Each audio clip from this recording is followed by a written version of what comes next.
your message after Tuesday and the hit that he took? To wear a helmet or be more coordinated in riding a bike. Kyle, Greenlaw, okay, or he just get a day off the other day? Day off, yeah. I haven't talked to you since the I guess brawl or whatever they were the other day. What did you think of that? I know you don't love teammates fighting, but do you like the intensity of that? Yeah, I love the intensity of it. I don't think you have to fight to be intense, though.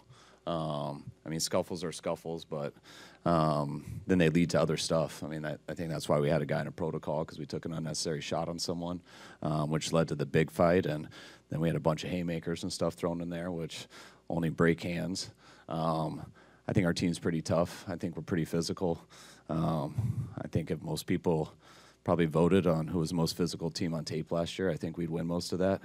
And we didn't get in one fight last year, so I don't think that totally pertains to toughness.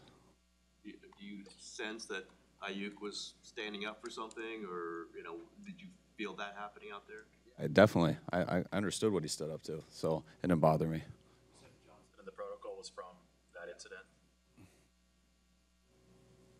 Well, Jimmy around throwing, even during practice, a crowd seeing it. Is that a little awkward, or is that something that doesn't even really come up with anything? I don't come up with anything. I mean, we have a real good relationship with Jimmy. There's no secret here of what the situation is. I think he fully understands the situation. We fully understand the situation. So we make the best of it. And Jimmy's out there. He's feeling better and better each day. I still see him. I mean, we have a real good relationship with Jimmy, and he's done some really good things here. So fans getting pumped with him, and our players still loving seeing him. That doesn't surprise me at all. You mentioned, I think, the first day that he reported for the examination and then could go, or you let him. He didn't have to be here. Was that just entirely his choice to be here, working out on site? Yes, I mean, I think you have to report, with the rules of the NFL today and stuff. You have to report. So we made it the best for both. I mean, if Jimmy wanted to be in every single meeting and wanted to do everything, for sure we would let him. I would guess that isn't what he would want totally. And when we asked him, that was accurate. He didn't totally want that. So he's just trying to get his body ready for hopefully the next situation he goes into. Now, Elijah had talked about wanting to work on his winning one-on-one battles in the open field. Was it obviously a great year last year, but was an issue with him that he didn't try to win one-on-one battles in the open field? He often chose to run over people or try to. I mean, you got to. Elijah's such an efficient runner. I mean, he doesn't mess around at all. I mean, he's going downhill. He creates edges on people, and he's trying to go through people every play, which is why we like him so much. When you do that and you're committed to that, sometimes you do leave some yards out there where you could have a little bit of a bigger play. But that's, I think, also why he has such a good yards per carry. But when you go out and you evaluate everything and you watch all the runs that you had, when you get a bunch of them, you do see places you can improve. And he had a couple big runs that could have been bigger. And I think that's what his goal is. He has the 40 to do it. But he runs like he's a 230-pound big back, which is what makes him such a good runner. So it's trying not to lose what has got him here, and then just add other elements to his game that his body's capable of doing. So he had multiple broken ribs. I think it was the Bears game where he got that injury. He didn't miss a game. It seems like a pretty serious injury. Did you expect him to miss some time? Yeah, he did miss some time with it because it happened a couple different times during the year also. So sometimes he got through it, sometimes he didn't. Yeah, that would seem that way to me. If I have something wrong with my rib, I can't get out of a chair. But it's different. You ask some players, Kendrick Bourne played with a broken rib and didn't realize he had one. And then some guys have a broken rib and they can't even move. So it's all kind of where it's at, whether it's front to back. Each one's a little bit different. Fred Warner had said that he was early on that he was kind of pushing Brandon's buttons a little bit he wants him to take it to the next level. Is that the kind of thing you guys watch closely, or just let the veterans handle it, or? Yeah, I want everyone challenging each other. I don't care how much crap each other talk. I don't care how close they get to fighting. I mean, they can do whatever they want to get themselves going and being as intense as they want and bring the best out of each other, which happens a lot that way. And it's the same on the field. But once you throw a punch, you get ejected or you get a penalty. And we pride ourselves on, I want people to be irritants. I want people to get as close as they can to all that stuff. I want people to get right on the line where they're about to black out. But you can't black out in football or you'll cost your team. So, but I love doing that to other people.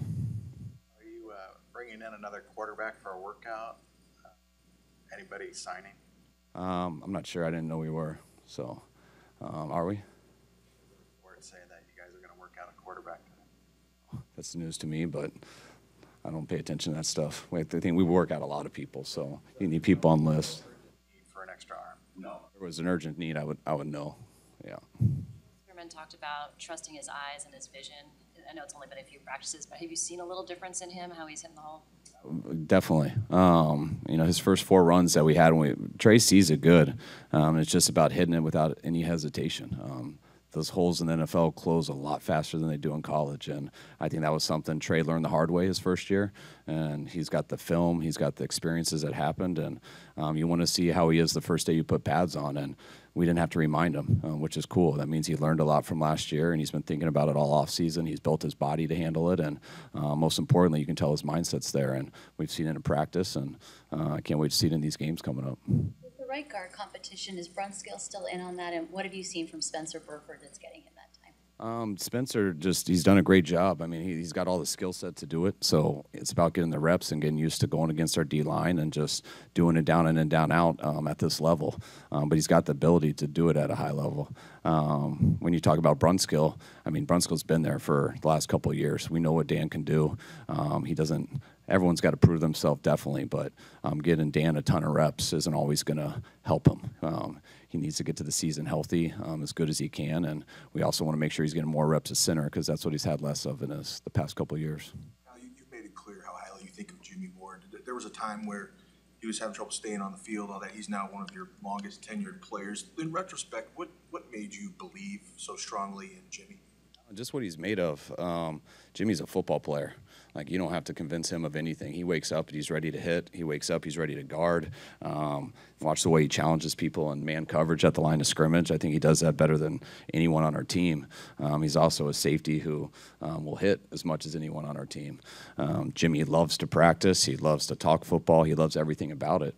And how talented he is to where, I mean, we could have put him as our best corner our first couple of years we got here. He's been our best safety the whole time we've been here. And the only thing that's held him back is injuries. And when we looked at his injuries and why he was getting them, we just felt there were some freak things. And those are the guesses you got to make with everyone. I mean, if you have a guy who every time he pulls a hamstring or just all these muscle things and it's just one thing after another, a lot of time that stuff doesn't change, but when a guy's broke his collarbone and he's broken his wrist and things like that, I usually chalk that up to just some unfortunate incidents, and that's what you got to gamble on. Doesn't mean you're going to be right, but that's what we felt like, and Jimmy has definitely made us look good in that way because he stayed healthy, and that's usually all Jimmy's got to worry about. When he stays healthy, everyone sees the type of player he is. At least with us, it seems like he's really found his voice since he's been able to kind of settle in and play. Have you noticed that in him being more outspoken, just in any format? Yeah, we hear Jimmy all the time out there. He's got a great personality. He's always himself. I mean, the guys on this team love him. And when you work as hard as he does and he's committed to football the way he does, however you act, as long as you're yourself, people are going to follow you. And that's why he's one of the better leaders on our team. You and John have always said that you're not looking for a veteran center, almost like it's an option, but it's not something you're looking at. Would that option be even dwindling more? Have you seen enough, obviously barring injury or whatever, that you're pretty well set with that position? Yeah, we feel very good with the people in our building. When you talk about a veteran stuff, which everyone does, that just means, it's always a lot easier when you've seen someone do it for 16 games or 17 games. But no one does do that till you give them the opportunity. We see in practice every day now. We saw it last year that we have guys in our building who are definitely capable of it. Now it's about getting into those games, and we'll try to give them some experience in preseason. But you show it in practice, but our O-line coach says it all the time. You don't know if an O-lineman can play until he gets his ass kicked in a game, because it's going to happen. It's going to happen a lot. And then how do you come back the next week? Are you rattled? Do you kind of hide? Or do you rise to the occasion and learn how to deal with it? And that's really, to me, what playing O-line is in the NFL. And you don't know that till you give those guys those opportunities. But you got to believe in what the person's made of. And we got the guys athletically, and I also think we got the character in this room to handle those situations. Yeah, I don't maybe just, but was that Brendel specifically you're talking about? And we also, and that's the guy who's getting the first opportunity, but we also know Brunskill's started at guard for us at a high level. He's played at tackle. And Dan, really anything we ask him to do, he ends up figuring it out and plays at a level that is good enough to win at. So we got some good options. Brandon Marshall here from I Am Athlete. I was drafted in 2006 by a legendary coach by the name of Mike Shanahan, okay?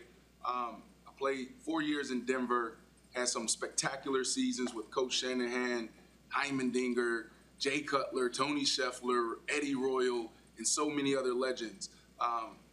Legendary coach.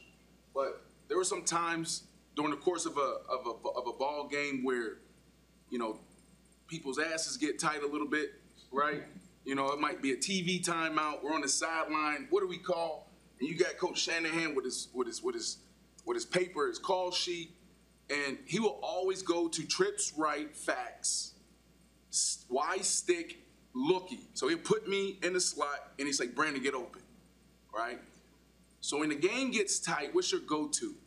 Do you have a go-to? What coverage are they playing?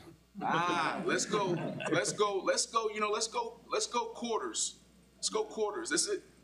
Looky Jaguar, which is almost the same play you're talking about, but I'm going to give my player a little more freedom and give him a two-way go and not just give him the outbreak route.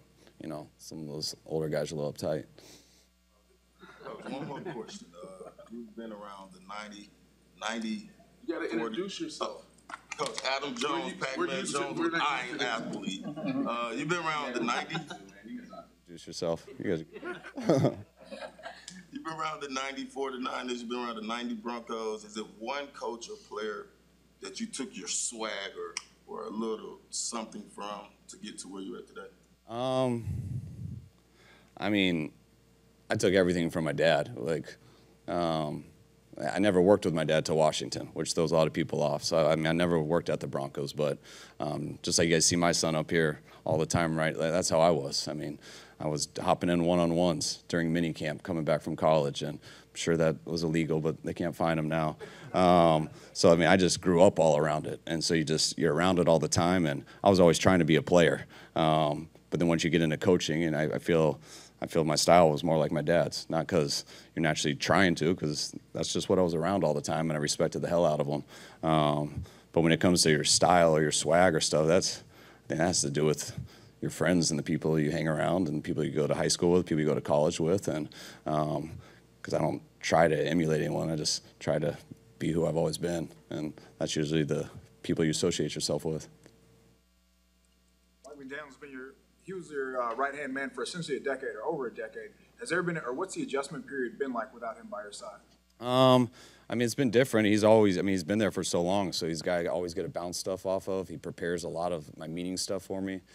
So it's been good going through this offseason, just having to train some other guys to do that. You know, Clay Kubiak's done an awesome job preparing a lot of the film and stuff like that. And he's got, you know, I had him on defense last year and just brought him to offense this year. And I've thrown a lot at him and just see what he can do. And it's been great. And Chris Furster, who's always been, you know, him and I and washing together is really what started with this run game. And, you know, Mike, we brought there our second year in Washington, and Mike was a pass game guy, but those roles were filled up. You know, I had Sean McVay as my quality control, then moved him to tight end coach. I had Matt LaFleur as my quality control coach, moved him to quarterback. So I put Mike with the run stuff with Chris. So Chris helped Mike so much to where then when Mike and I went to Cleveland and Atlanta and Chris wasn't there, we were able to do stuff and keep building off it. And then we were so fortunate to get Chris back here that it's kind of been always the same. And now losing Mike, Chris has had to step it up in some areas which has been great because he was always there as the original guy. So it's been fun to get back with him more and talking more with him, and really having his imprint on stuff the more we go. Jimmy Ward, he talked about Jimmy Ward finding his voice. Brandon Ayuk is famously quiet, but now he's standing up to the middle linebacker and asserting himself on the practice field daily. How much has he grown? I mean, it started throughout last year. Everyone knows about last year, but as last year went, I mean, he was shocking us by talking at the end of the year, walking up to Jed and just asking him what's going on, and Jed like, oh my God, Ayuk, talk to me. So him just walking into my office randomly and just staring at me and saying hi, and then me having to carry the conversation. But he started doing that a ton last year, and it's led into this offseason, which he had as good of offseason as anybody on our team, and I think he's grown up a lot as a person. I think. But I also think that's expected. You know, you got a guy who went to junior college. I think he had 2 years at ASU, and he comes into the league, which was a COVID year, which you don't learn a lot in. And it's been really fun to get to know him more, and he's doing a hell of a job here.